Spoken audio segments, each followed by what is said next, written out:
Hello and welcome to Global Eye. I'm Parikshit Luthra and these are the key global headlines we are tracking this evening. European Parliament declares Russia to be a state sponsor of terror, says Russia's deliberate attacks on Ukraine is a violation of human rights and international laws. Ukraine President Zelensky urges the United Nations to step in as Russia continues to strike Kyiv's critical infrastructure. Pakistan Prime Minister appoints Lieutenant General Asim Munir as the new army chief. Munir will take over from outgoing General Javed Bajwa, who retires next week. Foxconn apologizes for a technical error during onboarding process after massive protests at its COVID-hit iPhone factory over a pay dispute. The company says actual pay would be the same as agreed. The European Union proposes a price cap on gas prices to stave off an impending energy crisis. Nations like Netherlands and Germany are skeptical about the move. The EU maintains that the proposal is balanced and will help the bloc avoid excessively high prices. Another shooting in the United States. A man suspected to be a Walmart employee opens fire in a Virginia store, kills 6 before shooting himself.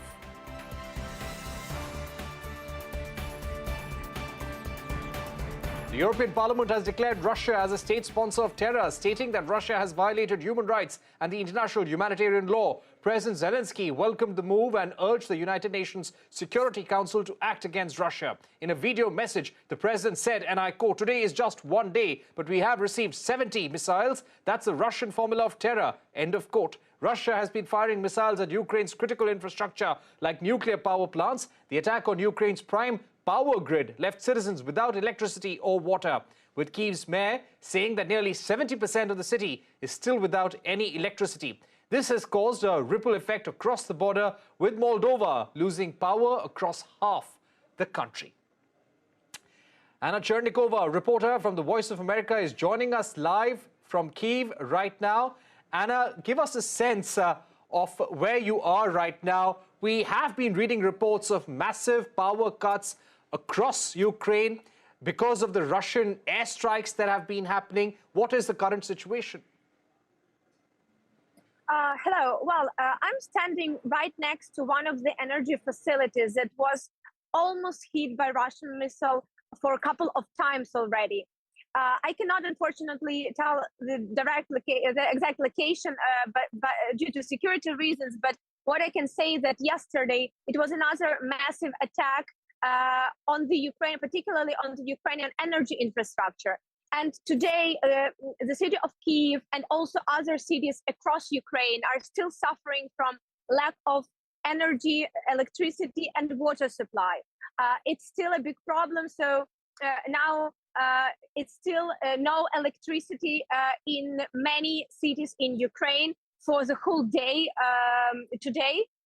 And water supply is also a big problem. However, most of the cities have water supply back. So what I can say is that situation is really difficult. People are really coping as much as they can. They buy generators, they buy alternative sources of energy to be able to stay at least charged and to be able to actually stay in touch with their relatives. So what I can say that Right. the area Anna? where I'm standing right now, it still has no electricity. So, well, as I already said, for today, almost the whole day, it's no electricity supply at all. Right. You're saying that no electric supply almost for an entire day. So how has the life of an ordinary Ukrainian been impacted? So you're saying the place where you are, you've seen almost a 24-hour power cut. Is this the situation across different parts of Ukraine? Have Yes, some parts been without electricity for 2 to 3 days? What about the water situation? What about the road and infrastructure situation? Well, not 2 to 3 days, not yet at least. So what I can say is that now it's around 12 hours, in some places more, in some places less, but there is no electricity for around half a day now in total if we count in hours. And unfortunately, similar situation is in very different parts of Ukraine, central part, north, west, south, and east.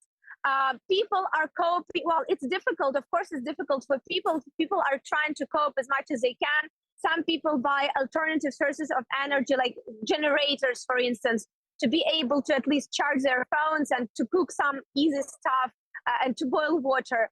And also a lot of businesses, a lot of offices are also providing with generators, providing people spaces to charge and to heat.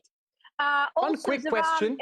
Does the current situation impact the Ukraine military's ability to hit back at Russia? No, Ukrainian military continue their operations and continue their actions. It doesn't really, so they have their own separate sources of energy at the front line. And also for people, President Zelensky confirmed that it is already around 4,000 places, special points where people can come to heat and to charge. These places are around the town, and they have water supply and heat and electricity supply. So in case there is critical situation for a couple of days, people have certain place to go. Right. Okay, Anna Chernikova, thank you very much for stepping out, giving us a sense of what's happening in Ukraine right now. Stay safe, and thanks once again for joining us with that comprehensive ground report. Let's take this forward with Alexander Kara, diplomat and fellow at the Center of Defense Strategies. Thank you very much for joining us on CNBC TV18. Alexander, let me begin by asking you, we are looking at power cuts, and possibly I get a sense that where you are right now, you're also witnessing a power cut situation. Does this somehow complicate things for Ukraine? And the current round of missile strikes on Ukraine's power infrastructure, energy infrastructure, what do you think is triggering this response from the Russians?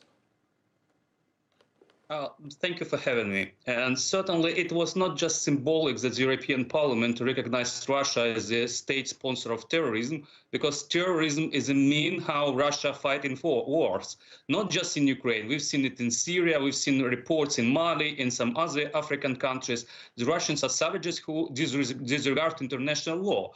And having no ability to beat Ukrainian armed forces on the battleground, they turn to destruction of the civilian infrastructure, trying to break our will, trying to cause a huge outflow of Ukrainian refugees to Europe, undermining European support of Ukraine. But certainly it's failing.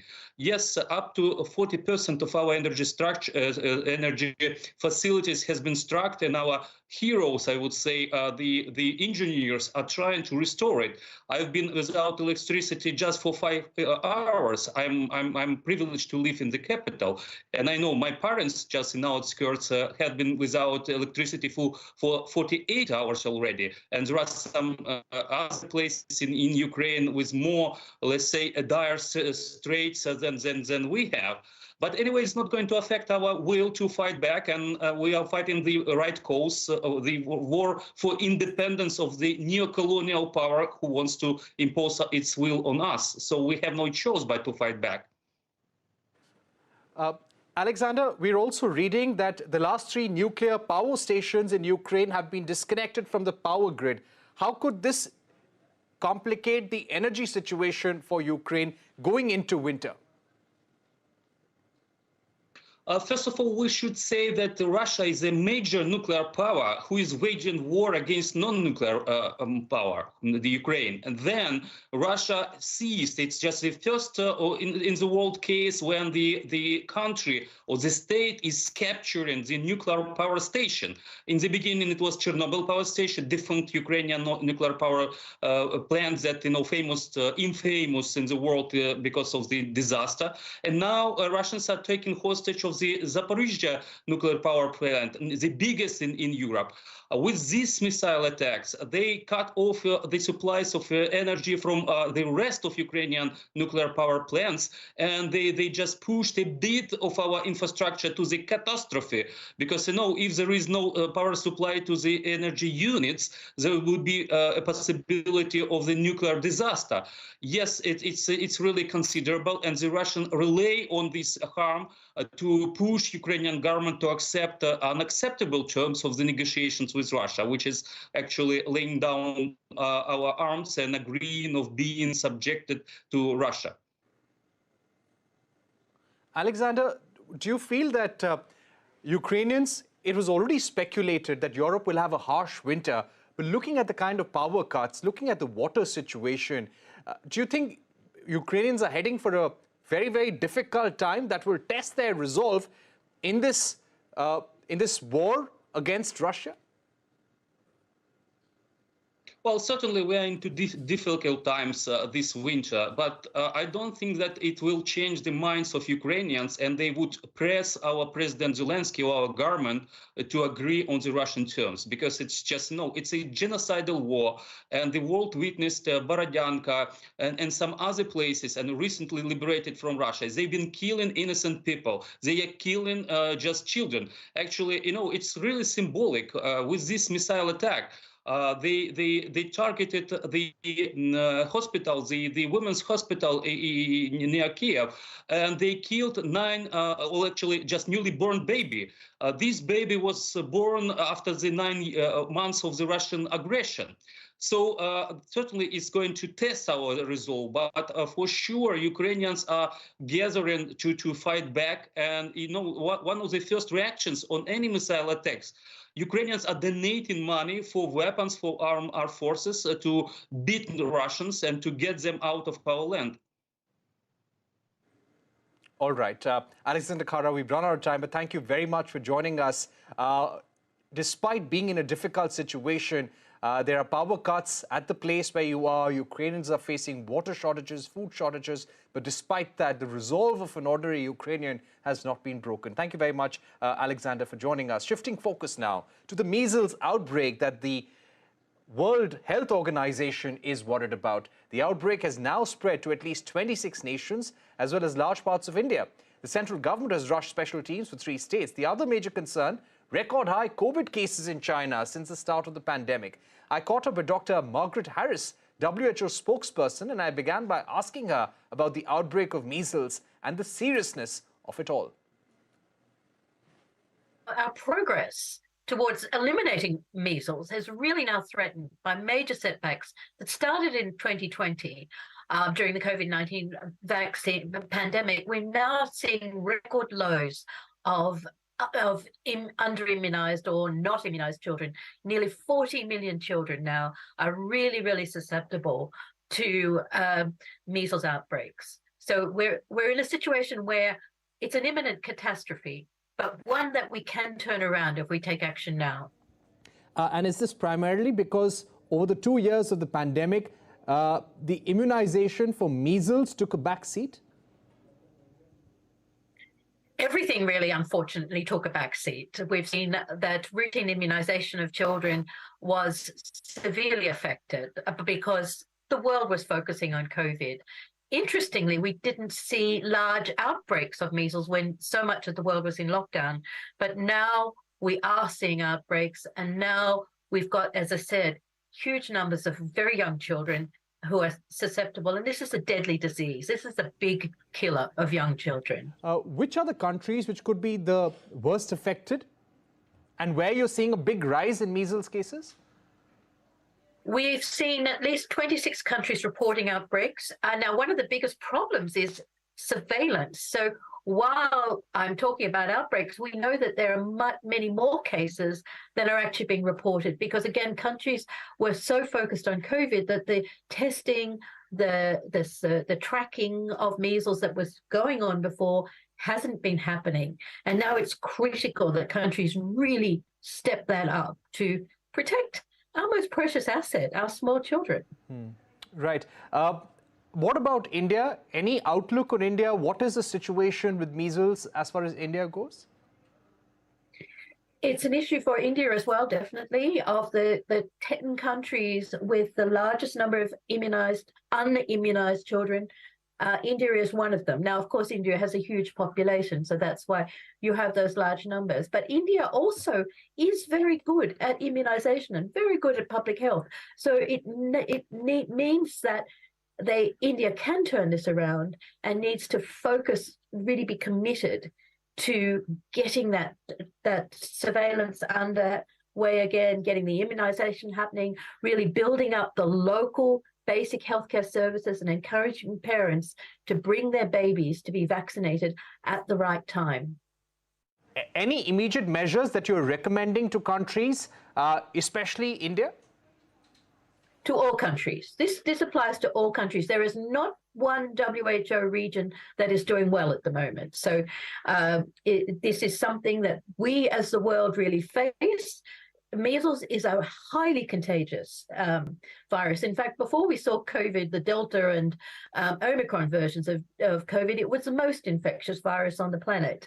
And one infected person can infect another 20 people around, 18 to 20 people around them. So it spreads like wildfire. So every country, every health service in the world needs to really now step up efforts to track measles and to get all the children immunized. Right. My final question, Dr. Harris, and this is on COVID. The news coming in from China that with over 30,000 cases, China is seeing a record high in daily cases since the start of the pandemic. How serious is this for the world right now? Well, this is a warning. COVID certainly hasn't gone. Now, a lot of countries have really stepped up their vaccination, and that is protecting a lot of people. We're seeing fewer people die, but we still are seeing 7,000 to 8,000 people dying every week. And so COVID is not last year's news. It's still very much with us, and we have to take COVID as seriously as the other threats. Yes, 40 million children facing the risk of measles, and the examples coming from China of record high COVID cases only telling us and warning us that COVID is not over. We need to keep up the immunization program. We're heading into a short break, but coming up on the other side, India and UK are gearing up for the next round of negotiations on the trade deal. But is it really so simple? What are the hurdles? We have a special discussion with Prabhash Ranjan of Jindal Global Law School when we're back.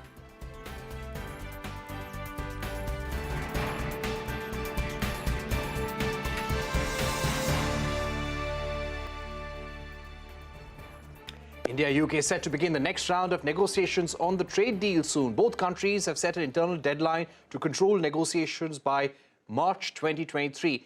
But there are definitely some hurdles as far as these trade deals go. And UK has made it very clear that they will not compromise on their needs, on their core interests, just because they have to meet any particular deadline. Let me go across to Prabhash Ranjan, an expert on bilateral treaties, also a professor of law at Jindal Global Law School. Professor Ranjan, thank you very much for joining us. Let me begin with issues on tariff rates on key products like automobiles. This is a very core issue for the Indian industry. How do you think negotiations will play out on this front? Yeah, thank you, Parikshit, for having me on the show. Tariff rates is indeed a very, very important issue, and especially for automobiles, because UK is quite keen to push for a tariff reduction in the automobile sector. Now, one of the challenges that we face is that because of the Make in India campaign, the tariff rates in India across the board have been increasing in the last 3 to 4 years. And because of the increase in these tariff rates, it makes the negotiations difficult. Now, if we take the automobile sector, the tariff rates on cars is in the range of 60% to 100%. Now, this obviously is not something which would be acceptable to the UK, which would like a drastic reduction in the automobile sector on the tariff rates. Automobiles has actually been a success story in India, and therefore, for the automobile sector to resist against any such reduction perhaps sends out a negative signal about how ready the Indian industry is to compete with the imports coming from the UK. So I think that on this stand, unless or until India agrees and reduces the tariff rate, this will be a difficult issue between the two sides. Right, definitely. This was a problem area during the last EU-India FTA negotiations as well. Also, the point on IPR issues, especially evergreening of patents. There have been reports that this could be a problem, a setback in future for the Indian pharmaceutical industry. Give us a sense of what kind of IPR controls or measures does UK want to put in the trade deal, which may or may not benefit India? Oh, yeah, absolutely. The IP issue is also a very important one. I mean, recently, as you would know, there was a leaked text of the IP chapter, which actually created a lot of ripples. In the leaked IP chapter, the proposition was that UK is pushing for evergreening of patents, which basically means to extend the patent protection beyond the normal 20 years. Plus, they also want India to change their laws and give up on the pre-grant opposition of patents. Uh, it has been clarified subsequently that this is merely a negotiating text, and India is going to resist to these changes. But it's a well-known fact that the developed world has always put pressure on countries like India to adopt a higher IP standard. And therefore, I'm not surprised to see that this is part of the negotiations. India needs to be very, very clear on this, and India should ensure that it does not accept any IP provision in the FTA which is TRIPS plus in its nature. So the Indian patent laws are compatible with India's WTO obligations, and India should insist on maintaining that even within the FTA. Otherwise, the access to medicines and the pharmaceutical industry in India, especially the generic sector, is definitely going to take a hit. All right, linking trade with labor and environment issues, how difficult will this aspect of the negotiation be? This is going to be a very difficult aspect, Parikshit, because UK hasn't signed any FTA which doesn't have a linkage with labor and environment. India's traditional position has always been that labor and environment should be outside the ambit of a trade agreement. Now, what we hear is that there might be a compromise reached in the sense that India might accept these provisions as a best endeavor clause or a best endeavor chapter, which means India will not accept these as binding commitments. Now, whether UK will accept something like that or not is something to be seen, because, as I said, so far UK wants the other side to have binding commitments on issues like labor and environment, which India is clearly against. Right. When it comes to mobility, yes, India has been wanting greater mobility of professionals, greater mobility of students to the UK, higher number of visas. Will this happen automatically due to negotiations at the highest political level? Because there is a pushback and there is a demand for limits to the migration from India as well. Yeah, I think one of the most important offensive interests that India has in all the FTA negotiations, not just with the UK, but also with the EU, is trade and services, because that is a major area in which India has a comparative advantage. Now, India needs to push for liberalizing the UK labor market so that more and more professionals from India can go and work in the UK. Unless or until there is a favorable outcome on trade and services, it will be very difficult for India to kind of derive the benefits that one expects from the India-UK FTA. There is going to be resistance in the UK for this. But we do hope that there will be some give and take and some compromise would be reached on this issue. All right, Mr. Ranjan, we've completely run out of time, but one quick question. Investment protection. The UK ambassador had also said that they won't want investment protection for UK companies investing in India. Will the Indian side be able to accept this? Well, in my view, India should accept it. This is a reasonable demand that the UK has been making. Investment is very much a part of the FTA. You can't have a comprehensive economic trade agreement or a economic agreement without investment chapter being a part of it. But on this, India's stand is not very clear. If we look at India's FTAs with Mauritius, UAE, Australia, they do not contain any investment protection features. And India hasn't come out very clearly what its stand on this issue is. Maybe India prefers to negotiate investment treaties separately from the FTA. But in my view, this does not make economic and legal sense. And therefore, UK insisting on this is quite reasonable. In fact, it's good for India as well, because you have a lot of Indian investment in the UK, and that investment also requires protection under international law. So investment chapter would be a win-win situation. All right. In my view, for both the sides. All right. Thank you very much, Mr. Ranjan, for joining us here on Global Eye, giving your view on the key issues that would crop up in the negotiations. And as the UK ambassador told us, the core part of negotiations on goods, services, and investment protection will begin now. With that, it's a wrap. Thank you for watching. Goodbye.